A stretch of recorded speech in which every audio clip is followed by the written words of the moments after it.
Hello friends, welcome to lucky Reddy stories. Please story విన్న తర్వాత like, comment, share and subscribe చేసుకోవటం మాత్రం మర్చిపోవద్దు. రుద్రనేత్రుడు స్టోరీ మొదటి భాగం నుండి వినాలి అనుకుంటున్నారా? అయితే నా ప్రొఫైల్లో ప్లేలిస్ట్లో ఉంటుంది, వినండి. ఇంకా ఎవరిదిరా పెళ్ళి, మన చెల్లిది అని నేత్ర అనటంతో రుద్ర ఒక్క లుక్ సంధ్య వైపు ఇచ్చి దర్జాగా వచ్చి అక్కడ ఉన్న సింగిల్ సీటర్ సోఫాలో కాలు మీద కాలు వేసుకుని కూర్చుంటాడు. నేత్ర వచ్చేటప్పుడు కూడా సైలెంట్గా ఉన్న రేవతి రుద్ర రావటంతో వంటగదిలోనికి వెళ్ళి వాటర్, జ్యూస్, కాఫీ అన్నీ తీసుకొని వచ్చి అతని ముందు పెడుతుంది. ఏది కావాలి అంటే అది తీసుకుంటాడు అనుకొని అతడు ఒక కన్నింగ్ స్మైల్ ఆమెకు విసిరి సైలెంట్గా జ్యూస్ గ్లాస్ తీసుకుంటాడు చల్లగా. అల్లుడు గారు అని తెలిసేసరికి అమ్మ ఎంత మర్యాద చేస్తుంది అని యష్మి కళ్ళు రెండు పెద్దవిగా చేసుకుని తన తల్లి వైపే చూస్తుంది. నువ్వేమంటావు రుద్ర? మనమందరం కలిసి సరస్ వాళ్ళ ఇంటికి వెళ్ళి పెళ్లి సంబంధం మాట్లాడి వద్దామా అని వాళ్ళు అంటూ ఉన్నప్పుడే సరస్ తల్లిదండ్రులు ఇద్దరితో కలిసి ఆ ఇంటి లోపలికి అడుగు పెడతాడు. మీరు రావలసిన అవసరం లేదు, మేమే ఇక్కడికి వచ్చేసాం ఆ పెళ్లి మాటలు మాట్లాడటానికి అని అంటాడు. నేత్ర, రేవంత్ ఇద్దరూ కూడా వాళ్లకు ఎదురు వెళ్ళి సాదరంగా ఆహ్వానిస్తూ వాళ్ళకి కూర్చోవటానికి సోఫాలు చూపిస్తారు.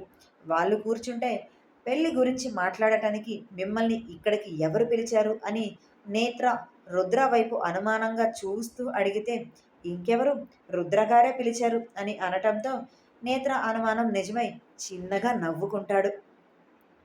సంధ్యాకి అయితే సరస్ని చూసిన ఆనందం, అలానే వాళ్ళ తల్లిదండ్రులని చూసిన గౌరవం, భయం, భక్తితో కూర్చొని ఉన్నది కాస్త లేచి నిలబడుతుంది.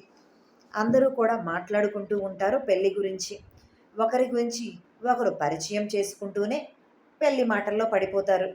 సరస్ తండ్రి, మాకు సంధ్యను మా ఇంటి కోడలుగా చేసుకోవటానికి ఎటువంటి అభ్యంతరం లేదు. ఇక కట్న కానుకలు అంటూ బాగా ప్రత్యేకంగా మాకు ఏమీ ఆశ లేదు. వాళ్ళిద్దరూ ఇష్టపడ్డారు, ఒకరిని ఒకరు ప్రేమించుకుంటున్నారు కాబట్టి మీ బాధ్యతగా ఇక ఏమైనా పెట్టిపోతలు ఉంటే మీ ఇష్టం, మీ అమ్మాయికి పెట్టుకోండి అని కట్నం గురించి మాట్లాడేటప్పుడు ఆయన గొంతు వణుకుతుంది. అది దాక్షాయిని క్లియర్గా గమనిస్తుంది. ఖచ్చితంగా రుద్ర వీళ్ళతో ఏదో చేసే ఉంటాడు కట్నం విషయంలో అని అర్థం చేసుకుంటుంది. ఏం జరిగింది అంటే సరస్ సంధ్య గురించి వాళ్ళ ఇంటిలో చెప్పినప్పుడు వాళ్ళ పెళ్ళికి ఒప్పుకున్నారు, కానీ కట్నం గురించి మాత్రం తేల్చి చెప్పేశారు. సంధ్య మనకు ఎక్కువ కట్నం ఇవ్వాలి, లేదంటే పెళ్ళికి ఒప్పుకోను అని. ఆ మాటలు పట్టించుకోకుండా సంధ్యతో పెళ్ళికి ఒప్పుకున్నారు అని ఆనందపడతాడు. అదే విషయం కాస్త కొంచెం ఇంట్లో గొడవగా మారటంతో ఏం చెయ్యాలో అర్థం కాక నేత్రకి ఫోన్ చేయాలి అనుకుంటాడు. కానీ నేత్ర చాలా సైలెంట్గా ఉంటాడు. ఖచ్చితంగా అతను వచ్చి రిక్వెస్ట్ చేసినా కూడా నా పేరెంట్స్ మాట వినరు, రుద్రకి ఫోన్ చేస్తేనే కరెక్ట్ అని అనుకుంటూ రుద్రకి ఫోన్ చేసి తన పేరెంట్స్ మాట్లాడుతున్న విషయం గురించి చెప్తాడు. వెంటనే రుద్ర సరస్ ఇంటికి వచ్చి సరస్సు తండ్రిని నాలుగు పీకి కట్నం అంటూ అడిగావు, జైల్లో వేస్తానంటూ బెదిరించడంతో ఇక భయపడిపోయి కట్నం వద్దు, ఏమీ వద్దు, మా అబ్బాయి ఇష్ట ప్రకారంగానే పెళ్లి చేస్తామని చెప్పటంతో ఆ సమయంలో సరస్ కూడా రుద్ర తన తండ్రిని కొడుతున్నాడు అని బాధ కూడా లేకుండా అలాగే జరగాలి, కట్నం అడుగుతారా, కట్నం ఇక పైన కట్నం ఊసే ఎత్తరు అని మనసులో అనుకుంటూ ఉంటాడు. అలా అదే రోజు పంతులు గారి దగ్గరకు వెళ్ళి ముహూర్తాలు పెట్టిస్తారు. మరో 20 రోజుల్లో మంచి ముహూర్తం ఉంది వాళ్ళ పేరు మీద అని చెప్పటంతో అదే ఖాయం చెయ్యమంటారు. సంధ్యకు అయ్యే పెళ్లి ఖర్చు అంతా నేత్ర, రుద్ర ఇద్దరూ పెట్టుకుంటారు. దాక్షాయిని పెడుతున్న రుద్ర ఒక్క చూపు చూస్తాడు, అంతే. ఇక దాక్షాయిని సైలెంట్ అయిపోతుంది. నేత్ర దాక్షాయిని దగ్గరకు వచ్చి, అమ్మా, నువ్వేమీ ఖర్చు పెట్టవలసిన అవసరం లేదు. నా చెల్లెలు పెళ్ళి నేను ఘనంగా చెయ్యాలి అనుకుంటున్నాను, నేను సంపాదిస్తున్నాను కదా, ప్లీజ్ ఈ ఒక్క విషయంలో మాత్రం నువ్వు అబ్జెక్షన్ చెప్పొద్దు అని రిక్వెస్టింగ్గా చెప్పటంతో, సరే మీ ఇష్టం, మీ చెల్లెల పెళ్ళి మీరే చేస్తాను అంటే నాకు ఇంకా ఆనందమే కదా అని నవ్వుతూ అంటుంది. తన ఇద్దరు కొడుకులు ఆనిముత్యాలు, చెల్లెల గురించి ఎంత బాధ్యత తీసుకుంటున్నారు అని మనసులోనే మురిసిపోతుంటుంది దాక్షాయిని. సంధ్య అయితే తన బ్రతుకు ఒంటరిగా ఉండవలసింది ఇలా అందరి మధ్యలో ఎంతో సంతోషంగా సాగుతుంది. దీనంతటికీ కారణం ఎవరు అని ఆలోచిస్తే తను ఇంటర్మీడియట్లో పరిచయమైన నేత్ర, యష్మి ఆ తరువాత దాక్షాయిని దత్తత తీసుకోవటం, రుద్ర పైకి చెప్పకపోయినా అతని ప్రేమ చేతల్లో కనిపించటం, అన్నీ తన కళ్ళ ముందు కదులుతూ ఉంటే తన ఆనందం అంతా ఇంతా కాదు, నాలుగింతలు అయ్యింది. పెళ్లి షాపింగ్ అంతా కూడా చాలా సవ్యంగా జరుగుతుంది. నగలకు రుద్ర ఖర్చు పెట్టుకుంటే బట్టల షాపింగ్ నేత్ర పెట్టుకుంటాడు. అలా ఓన్లీ సంధ్యకు మాత్రమే కాకుండా ఇంటిలో ఉన్న అందరికీ కూడా అన్ని రకాలు తీసుకుంటారు. ఆ విషయం రాజేంద్రకు కూడా తెలిసి సంతోషపడతాడు. రుద్ర తను సంధ్య పెళ్లి చేస్తున్నట్లుగా ఖర్చు పెడుతున్నట్లుగా కూడా ఏమీ చెప్పడు. అది రాజేంద్రకు తెలిసిన ఒక్క మాట కూడా రుద్రని ఏం అనడు. రుద్ర భుజం మీద చేతులు వేసి గర్వంగా ఒక్క నవ్వు నవ్వుతాడు. తన కొడుకుని చూసి ఆ నవ్వులో ఉన్న అర్థం తెలిసిన రుద్ర హ్యాపీగా ఫీల్ అవుతాడు. సాత్వికకు సంధ్య పెళ్ళి అని తెలిసి హ్యాపీగా ఫీల్ అవుతుంది. అలానే మధ్యలో ఒకసారి వచ్చి ఆమెను కలిసి వెళ్ళిపోతుంది సరదాగా కాసేపు మాట్లాడి. తనకు అంత ఫ్రీ టైం దొరకకపోవటంతో, తను పీజీ చేస్తూ ఉండటంతో ఎక్కువ టైం ఎవరితో గడపటానికి ఉండదు. దాని మీదే ఎక్కువ కాన్సన్ట్రేషన్ చేయాల్సిన సిచ్యువేషన్ వస్తుంది. ఒకవైపు పీజీ చదువుతూనే మరోవైపు పార్ట్ టైం జాబ్గా హాస్పిటల్లో తను జూనియర్ డాక్టర్గా తన వర్క్ నిర్వహిస్తూ ఉంటుంది. తను చాలా బిజీగా ఉంటుంది. అప్పటికి కూడా ఎంతో కష్టంగా టైం కుదుర్చుకుని వస్తుంది. నేత్ర ఆమెను ఇబ్బంది పెట్టకుండా చాలా జాగ్రత్తగా టైంకి కాలేజీ తీసుకొని వెళ్ళటం, కాలేజీ నుంచి ఇంటికి తీసుకొని రావటం అని ఎంత బిజీ షెడ్యూల్ ఉన్నా నేత్ర మాత్రం సాత్వికను ఎప్పుడూ నెగ్లెక్ట్ చేయలేదు. అప్పుడప్పుడు సరదాగా సంధ్య పెళ్ళి అయిపోతుంది. ఆ తర్వాత నేహా కిషోర్ ఇద్దరి పెళ్ళి జరిగిపోతుంది. మన పెళ్ళెప్పుడే అని నేత్ర ఆట పట్టిస్తున్నా ఆమె నవ్వుతూ వెళ్ళిపోతూ ఉంటుంది అతని మాటలకు. పెళ్ళి పెద్ద గ్రాండ్గా జరగకపోవటంతో సింపుల్గా గుడిలో జరగాలని నిర్ణయించుకుంటారు. దానికి సంధ్య కూడా ఒప్పుకుంటుంది. అటు సరస్ వైపు వాళ్ళకి చెబితే వాళ్ళు కూడా యాక్సెప్ట్ చేస్తారు. అలా పెళ్ళికి ఎక్కువ మందిని పిలవకుండా జస్ట్ వాళ్ళకు తెలిసిన వాళ్ళని, ఫ్రెండ్స్ని మాత్రమే పిలుస్తారు. ఇక దాక్షాయినికి అంటూ ప్రత్యేకంగా ఎవరూ లేకపోవటంతో రుద్ర, నేత్ర, యష్మి తన కుటుంబం తక్కువ మందినే సంధ్య పెళ్ళి పిలుస్తుంది. అలా తక్కువ మంది మధ్యలోనే పెళ్లి జరుగుతుంది. అటువైపు సరస్ వైపు నుండి కొంతమంది వస్తారు, వాళ్ళ బంధువులు. సంధ్యని పెళ్లి కూతురునిగా అలంకరణ చేసిన తర్వాత రుద్య సంధ్య దగ్గరకు వచ్చి ఇక రెడీ అయిపోతే మనం బయలుదేరదాం అని అంటాడు. సంధ్య దగ్గర యష్మి, సాత్విక ఇద్దరూ ఉండి ఆమెను అందంగా పెళ్లి కూతురుగా ముస్తాబు చేస్తూ ఉంటారు. పుత్తడి బొమ్మలా కనిపిస్తుంది సంధ్య పెళ్లి కూతురు డ్రెస్లో. నేత్ర అక్కడే ఇంటిలో కావలసినవి అన్నీ కూడా చూసుకుంటూ ఉంటారు. రుద్ర గుడి దగ్గర పెళ్లి పనులన్నీ చూసుకుంటూ సంధ్యను తీసుకొని వెళ్ళటానికి ఇంటికి వస్తాడు. అప్పుడే నేత్ర హాల్లో దాక్షాయినితో మాట్లాడుతూ ఉండటం గమనించి సంధ్య నేత్ర చేతిని పట్టుకొని వచ్చి రూమ్లోనికి రుద్ర పక్కన నిలబడుతుంది. ఏంట్రా ఇలా తీసుకొని వస్తున్నావు అని నేత్ర ఆప్యాయంగా అడిగితే, అన్నయ్య అంటూ సంతోషంగా ఇద్దరినీ కలిసి హత్తుకుంటుంది. నేత్ర సంధ్య వీపు మీద చేతులు వేసి తడుతూ ఉంటే ప్రేమగా రుద్ర ఆమె అలా హత్తుకున్నప్పుడు చెల్లి అనే ఒక భావన అతని మనసులో కదిలి అప్రయత్నంగానే అతని కుడి చెయ్యి ఆమె తల మీదకు వెళ్ళిపోతుంది. మీ ఇద్దరి వల్లే నా జీవితం ఇంత సంతోషంగా ఉంది అన్నయ్య అంటూ ఇద్దరి చేతులు పట్టుకొని కళ్ళ దగ్గర పెట్టుకుంటుంది.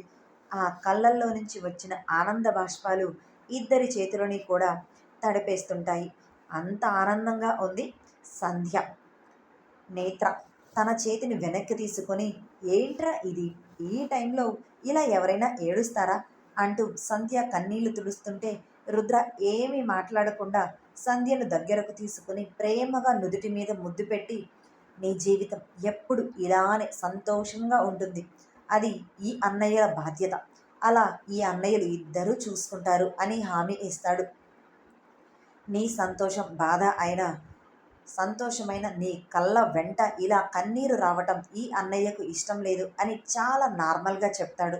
ఫేస్లో ఎటువంటి ఎక్స్ప్రెషన్ కనిపించదు. కానీ ఆ మాటల్లో ఉన్న ఆప్యాయత, ప్రేమ అనేది సంధ్య మనసుని హత్తుకుంటుంది. యష్మి, సాత్విక ఆ పక్కనే ఉండి వాళ్ళ ముగ్గురి ప్రేమానురాగాలని చూస్తూ ఉంటారు. సంధ్య నేత్ర చేతిని పట్టుకొని, నువ్వు నాకు సంతోషాన్ని పరిచయం చేశావు అన్నయ్య.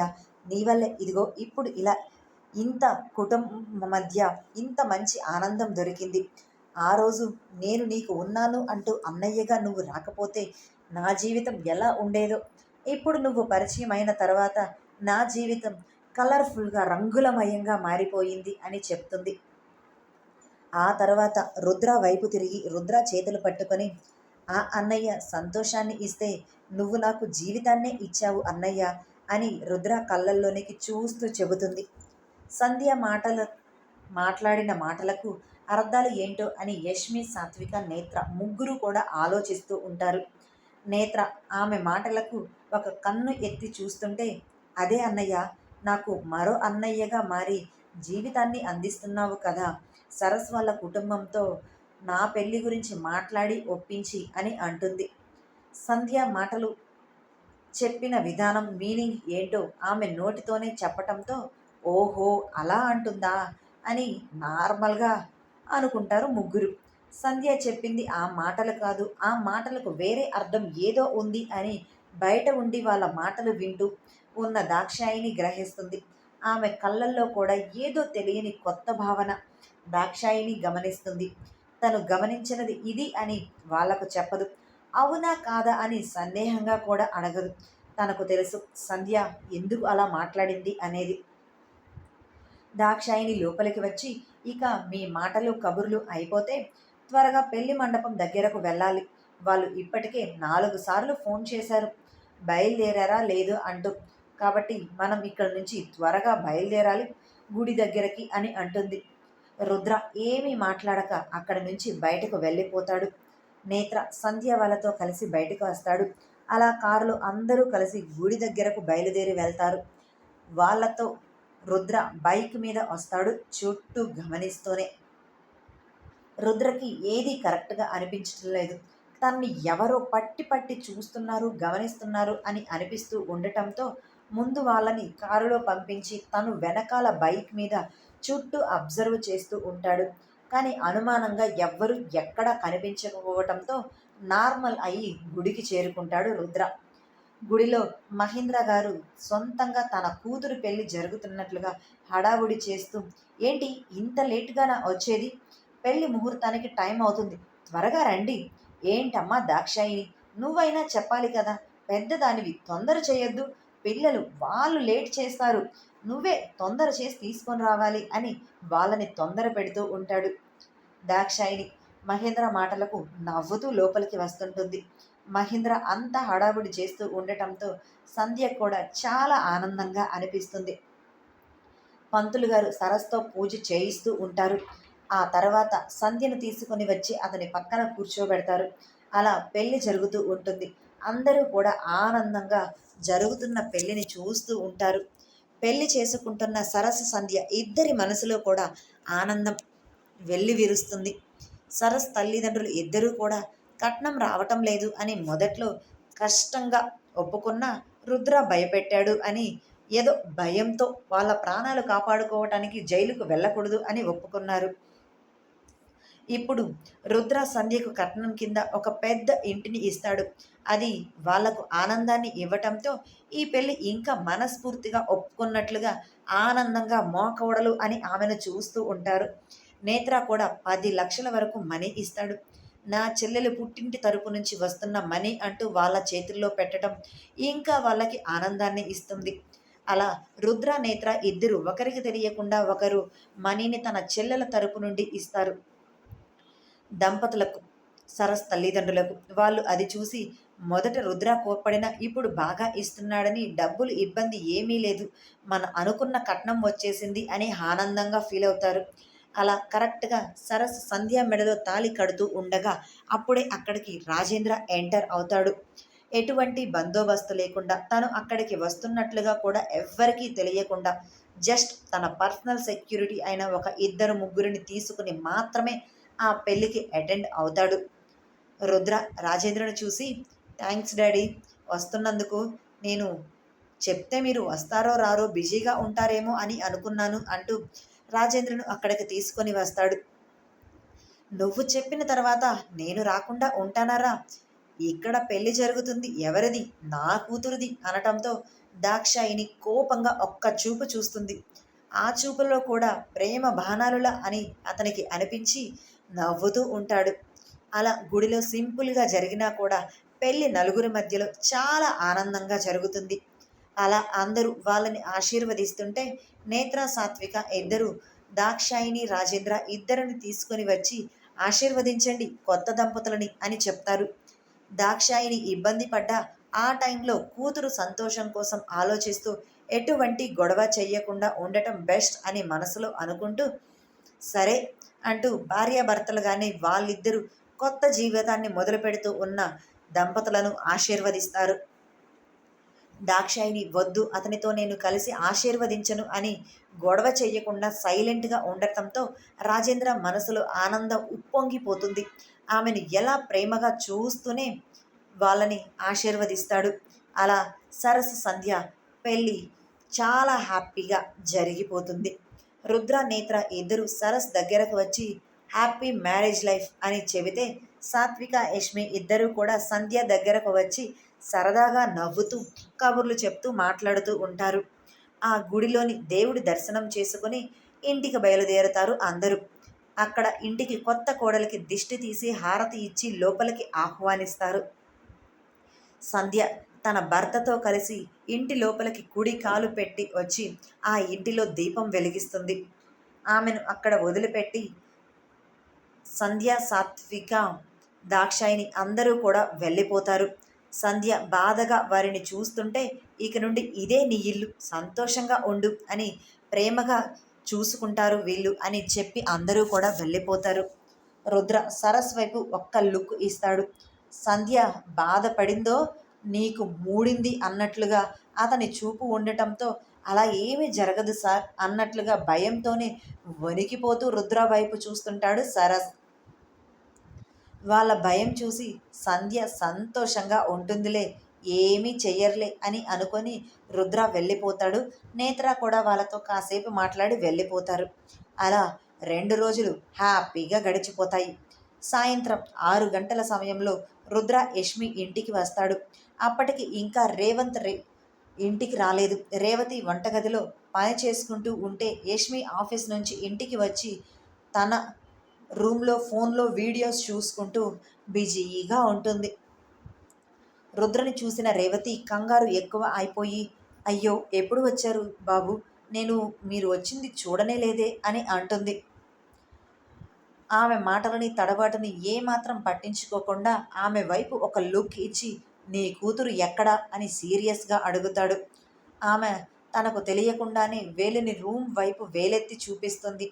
రేవతితో ఏమీ మాట్లాడకుండా రుద్ర యష్మి రూమ్లోనికి డైరెక్ట్గా వెళ్ళిపోతాడు. ఏంటో ఇతను నాకేమీ అర్థం కావటం లేదు.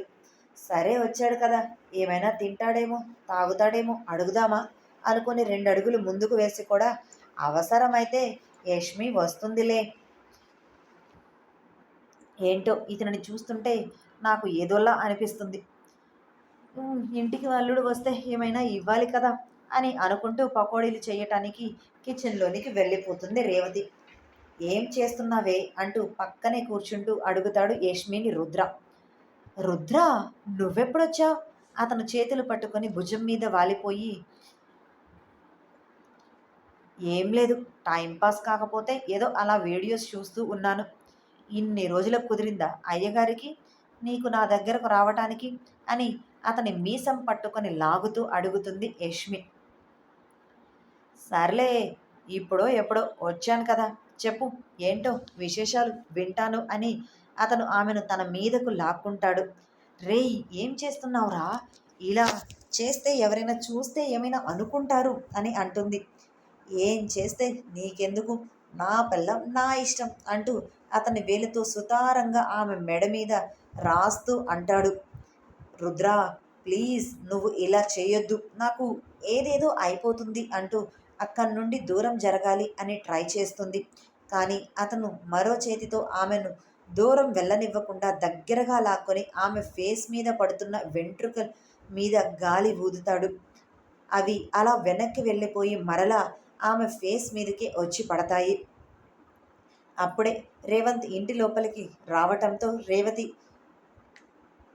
ఎదురు వెళ్ళి అల్లుడు గారు వచ్చారు అని చెబుతుంది. అతని చేతిలో ఉన్న బ్యాగ్ తీసుకుంటూ. అవునా అని అంటూ రేవంత్ సర్లే నాకు ఒక కాఫీ తీసుకొనిరా అని చెబితే రేవతి సరే అంటూ కిచెన్లోనికి వెళ్ళి అతనికి కాఫీ తీసుకొని వచ్చి ఇస్తుంది. అది తాగుతూ రుద్ర యష్మి కిందకు వస్తారు ఏమో అని చూస్తూ ఉంటాడు.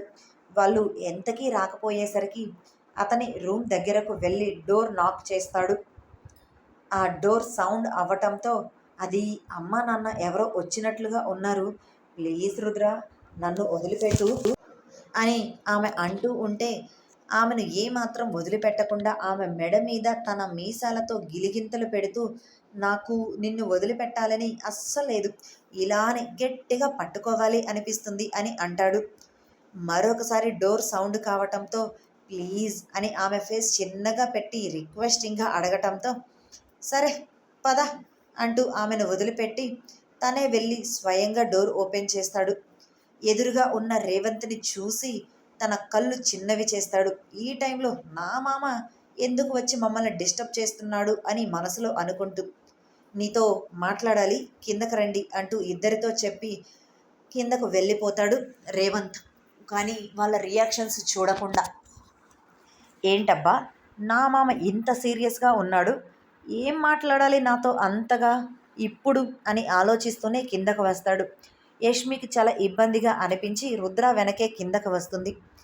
రేవంత్ పిలవటానికి అయితే కూతురు అల్లుడు ఇద్దరినీ పిలిచాడు. కానీ విషయం వాళ్ళకు ఎలా చెప్పాలో ఎలా అడగాలో అర్థం కాక మౌనంగా ఉంటాడు. ఆ పక్కనే నిలబడి ఉన్న రేవతిని చూసిన రుద్ర నా కోసం ఏదో స్పెషల్ చేసినట్లు ఉన్నావు, మరి తీసుకొని వచ్చేది లేదా అత్త అని సాగదీస్తూ అనటంతో హడావుడిగా కిచెన్లోనికి వెళ్ళి పకోడీలు అలానే జ్యూస్ కాఫీ అన్నీ కూడా తీసుకొని వచ్చి అతని ముందు పెడుతుంది. అతను ఏమాత్రం కూడా మొహమాటం లేకుండా హ్యాపీగా పకోడీల ప్లేట్ తీసుకొని తింటూ ఏంటి మామ నాతో ఏదో మాట్లాడాలి అని వచ్చి కూర్చొని ఇలా మౌనంగా ఉన్నావు, ఇంతకీ ఏం మాట్లాడాలి, ఏమి అడగాలి నన్ను అని అంటాడు. అది మీ ఇద్దరికీ పెళ్ళి జరిగింది కదా, ఆ విషయం గురించే అడగాలి అనుకుంటున్నాను. రిసెప్షన్ లాంటిది ఏదైనా ఏర్పాటు చేసి మీకు పెళ్ళి జరిగింది అన్నట్లుగా మీ ఇంటిలో విషయం చెప్పటం ఇలా బాగుంటుంది. ఇలా నువ్వు ఆడపిల్ల ఉన్న ఇంటిలోనికి వస్తుంటే నలుగురు చూస్తే తప్పుగా అనుకుంటారు కదా, మీ పెళ్ళి గురించి మీరిద్దరూ ఏం ఆలోచించారు, మీ ఇద్దరికే వదిలేశాను ఏదో ఒక నిర్ణయం తీసుకొని నాకు చెప్తారు అని, కానీ ఇప్పటి వరకు మీ నిర్ణయం ఏంటి అనేది నాకు చెప్పలేదు, అందుకే నేనే ఒక నిర్ణయానికి వచ్చి మీ మనసులో ఏదుందో తెలుసుకుందామని ఆఖరిసారిగా అడుగుతున్నాను అని అంటారు రేవంత్. ఆ మాటలు చాలా రెక్లెస్గా వదిలేస్తూ ఈ విషయంలో నాకేమీ సంబంధం లేదు మామ, అంతా నీ కూతురిదే, నేనైతే హ్యాపీగా మా నాన్నకు చెప్పి యష్మిని మా ఇంటికి తీసుకొని వెళ్ళిపోవాలి అనుకుంటున్నాను, కానీ నీ కూతురు మాత్రం ఒప్పుకోవటం లేదు, ఎందుకో ఏమిటో కారణం మాత్రం చెప్పటం లేదు అని పకోడీలు తింటూ రిలాక్స్డ్గా మాట్లాడతాడు. రేవంత్ యష్మి వైపు చూస్తే చాలా కంగారుగా ఇబ్బందిగా చేతులు నలిపేసుకుంటూ గోర్లు గిల్లేసుకుంటూ ఉంటుంది. కానీ తల ఎత్తి తన తండ్రి వైపు మాత్రం చూడదు. ఏంటమ్మా నీ సమాధానం ఏంటో చెప్పు, ఇలా నలుగురిలో మీ ఇద్దరు నవ్వులు పాలవ్వటం మాకు ఇష్టం లేదు, పెళ్ళయింది కాబట్టి మీరిద్దరూ క్లోజ్గా తిరుగుతూ ఉంటారు, చూసిన వాళ్ళు తప్పుగా అనుకునే ఛాన్సెస్ ఎక్కువగా ఉన్నాయి అని అంటారు. అది నాకు ఆ ఇంటికి వెళ్ళటం ఇష్టం లేదు, అలాగా అని రుద్రని తన తండ్రిని దూరం చేసే ఆలోచన నాకు లేదు, ఎప్పటిలా రుద్ర నా భర్తగా మన ఇంటికి వస్తాడు అంతే అని చెప్పి రూమ్లోనికి వెళ్ళిపోతుంది. ఇక రేష్మి మాటలకి రేవంత్కి ఏ నిర్ణయం తీసుకోవాలో అర్థం కాక తల పట్టుకుంటాడు. రుద్ర అసలు ఏమీ పట్టించుకోకుండా హ్యాపీగా పకోడీలు తిని జ్యూస్ తాగి సరే మామ నా నిర్ణయం నేను చెప్పేశాను, ఎలా ఒప్పించుకుంటారో ఏం చేసుకుంటారో ఇక మీరు మీ కూతురు తేల్చుకోండి, మీ ఇష్టం అంతా, నాకు ఎటువంటి అభ్యంతరం లేదు, రోజు నేను ఇలానే ఇంటికి వస్తాను, చుట్టుపక్కల నలుగురు ఎవరు ఈ అబ్బాయి మీ ఇంటికి ఇలా వస్తున్నాడు అని అడిగితే సమాధానం మీ ఇష్టం వచ్చింది మీరే చెప్పుకోవాలి, నాకు సంబంధం లేదు అని చెప్పి వెళ్ళిపోతాడు.